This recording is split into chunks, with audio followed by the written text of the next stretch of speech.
Hello guys, welcome to our channel. నేను మీ anchor Teja. ప్రస్తుతం మనతో పాటు సీనియర్ జర్నలిస్ట్ తిమ్మన్ రామారావు గారు ఉన్నారు. నమస్తే సార్. అయితే ఆంధ్రప్రదేశ్ డిప్యూటీ సీఎం అయిన పవన్ కళ్యాణ్ గారి గురించి పెద్ద ఎత్తున డిస్కషన్ జరుగుతుంది. అంటే ముఖ్యంగా ఆయన ఏదైతే పిఠాపురంలో కొనుగోలు చేస్తారో స్థలం గురించి డిస్కషన్ చేస్తున్నారు.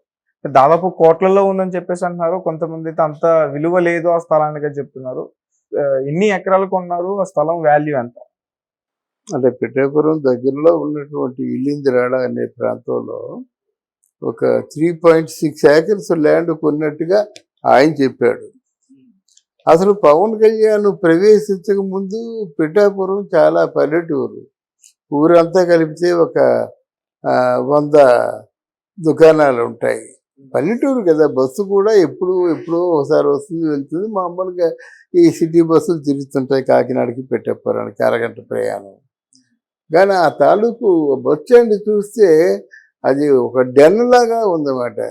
మొత్తం మార్పించేశారు, సంగులు వేయించేశారు, రిపేర్లు చేయించేశారు. దుకాణాలకేమో అప్పుడే ఆర్డర్ ఇచ్చేశారు. పెట్టుకోండి అంతే. అక్కడ 4 రకాల ఐటమ్స్ అమ్ముడుపోతున్నట్టు జనం వస్తారు. అక్కడ ఎంతోమంది స్టూడెంట్స్ అక్కడ రెస్ట్ ప్లేస్గా చూసుకుంటారు. కొంతమంది రిటైర్డ్ ఉద్యోగస్తులు అలాగే 4 మోకాలు చూద్దామని వస్తారు. ఇలాగా డెవలప్మెంట్ అన్నది ఎప్పుడే అయిపోతుంది.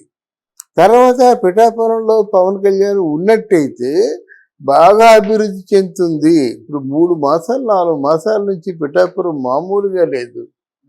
అందరూ టీ కొట్టు పెట్టుకున్నాడు, కుబేర్లు అయిపోయారు. టిఫిన్ సెంటర్స్ పెట్టుకున్నాడు, కుబేర్లు అయిపోయారు. ఆ భోజనశాలలు మరీ బాగా విపరీతంగా డబ్బులు అడుగుకున్నారు. ఒక ఏసీ రూమ్ ఉన్నోరు వేల కొద్దీ సంపాదించేశారు. హోటల్స్లో, లాడ్జీల్లో ఏసీ రూమ్ ఉంటే చాలు. ఎన్ఆర్ఐస్ రోజు 3,000, 4,000, 5,000 రూపాయలు తీసుకున్నారు. వాళ్ళకి ఏం తెలుసు, ఉండాలి. వాళ్ళు వస్తారు, ఇక సరదాగా 2 లక్షలు 3 లక్షలు ఖర్చు పెట్టుకొని వెళ్ళిపోదాం అనుకుంటారు. కనుక అక్కడ ఏసీ రూమ్లో ఉంటాడు, మీకు సర్వీస్ అంతా ఫ్రీ అంటారు. వాళ్ళు తెప్పించుకుంటారు, ఉంటారు అన్నమాట. అలాగే వాళ్ళ తాలూకు ఒక 1000 రూపాయలు ఆ రూమ్కి ఎవరు ఇవ్వకపోయినట్టే వాళ్ళు ఒక 5,000 రూపాయలు ఇచ్చి 4 నెలల రోజుల పాటు ఉంటే 1,50,000 అయిపోయింది కదా. ఇలాగ పిఠాపురం పవన్ కళ్యాణ్ గెలవక ముందే దాని రూపురేఖలన్నీ మారిపోయాయి. వాళ్ళు పిఠాపురం జనం కూడా ఆలోచించారు. అలాగే అంతకుముందు ఓ పక్క దత్తవైభవం, ఆ దత్త స్వాంతాలు గుడికి జనాలు పెరిగిపోయినారు, దర్గాకి జనాలు పెరిగిపోయారు, అమ్మవారి దుర్గామాత గుడికి జనాలు పెరిగిపోయారు. రాబడి వస్తుంది, ఆధ్యాత్మిక కేంద్రం అనేసరికి సాధువులు పెరిగిపోయారు ఓ పక్క నుంచి. తర్వాత ఏంటంటే అది అద్భుతమైనటువంటి ప్రోగ్రెస్కి నిలయం ఉందన్నమాట. అక్కడ ఇంకా అంత పెద్ద రాజకీయాలు లేవు. అంటే అంత పెద్ద అంటే కాకినాడతో పోలిస్తే దిగ్గజాలు లాంటి వాళ్ళు కాకినాడలో ఉన్నారు. అక్కడ ఆ వాళ్ళతో పోలిస్తే ఇక్కడ అంత రాజకీయాలు లేవు. దీనికి ఎప్పుడైనా అపోజిషన్ నిలబడితే ఒక వర్మగారు తప్ప ఇంకెవరు అంత లేరు. అందరూ పవన్ కళ్యాణ్ తరఫే. పవన్ కళ్యాణ్ బాగుపడతాడు, మనల్ని బాగు చేస్తారనే ఆలోచనతోనే ఉన్నారు. అయితే ఉన్న ఆయన పేరు చంద్రశేఖర్ రెడ్డి ఉన్నాడు, ద్వారంపూడి చంద్రశేఖర్ రెడ్డి ఉన్నాడు కదా. ఎప్పుడైతే పవన్ కళ్యాణ్ రెడ్డి నిన్ను కాకినాడ రోడ్ల మీద నడిపించి అరెస్ట్ చేసి తీసుకెళ్ళిపోతే నా పేరు పవన్ కళ్యాణ్ కాదని అన్నాడు. అలాగే ద్వారంపూడి అంటే 50,000 కోట్ల స్కామ్లో ఇరుక్కున్నాడు. నిన్ను కానీ అసలు పోలీసులు రెక్క పట్టుకొని గల్లా పుచ్చుకొని కాకినాడ రోడ్ల మంచి ఈడ్చికెళ్ళకపోయినట్టు నా పేరు పవన్ కళ్యాణ్ కాదని అన్నాడు.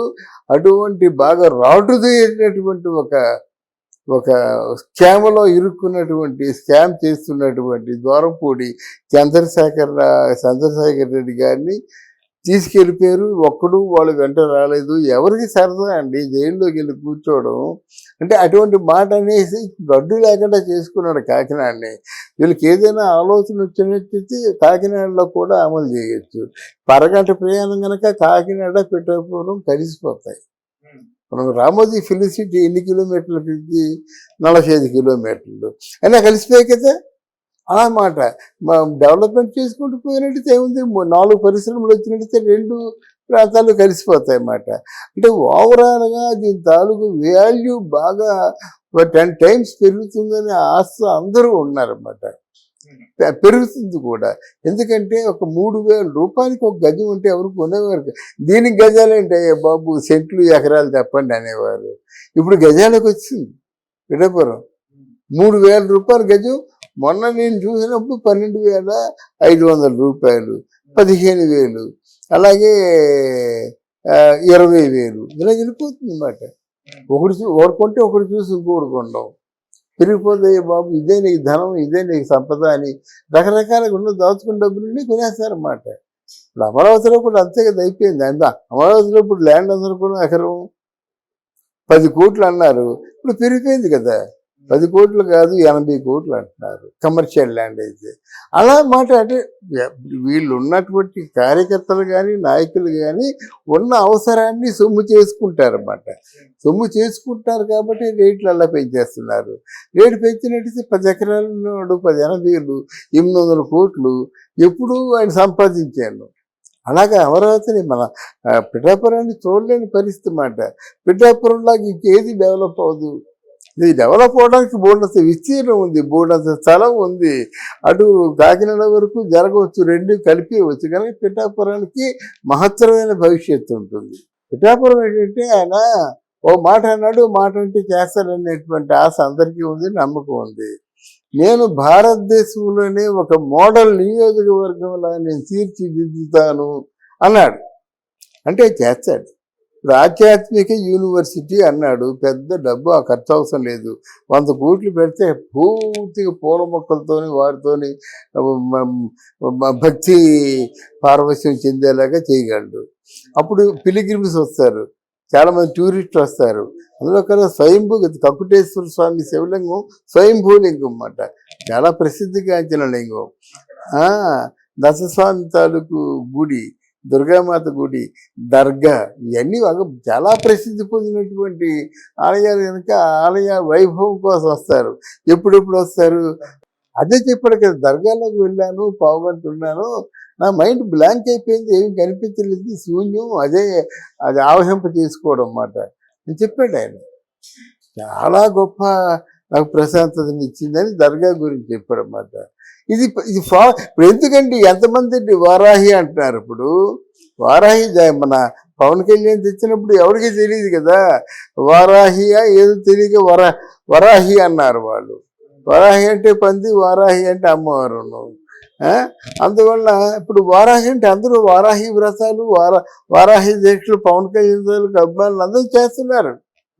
అందరూ అయిపోయింది అంతే. వారాహి అంటే వారాహి. ఆవిడకి ఇప్పుడు వచ్చింది టైం అన్నమాట. ఆ దర్గాకి కానీ, ఆ దత్తస్వామికి కానీ, ఆయన తాలూకు కకుటేశ్వర స్వామి కానీ ఎంతమంది. పిఠాపురం చిన్నది కాదండి. పీఠికాపురాధీశుడు ఉండేవాడు, పీఠికాపురం అని ఉండేది అన్నమాట. ఆ పురాధీశుడు మహారాజు, మంచి మహారాజు అన్నమాట. అది బొబ్బిలి దొరలకు కూడా వాళ్ళు రిలేషన్స్. అదే బొబ్బిలి యుద్ధంలో చివరిసారిగా చిన్న వెంకటరాయుడు ఎవరు ఉన్నారు, రంగారావు గారి కొడుకు, మా పిఠాపురంలో మా చెల్లికి అందరూ చచ్చిపోతారు. అందరూ బొబ్బిల్లో ఉన్నటువంటి మహిళలందరూ ఎవరికి వాళ్ళు కత్తితో పొడుచుకొని స్వయంగా చచ్చిపోతారు అన్నమాట. అంతే కదా.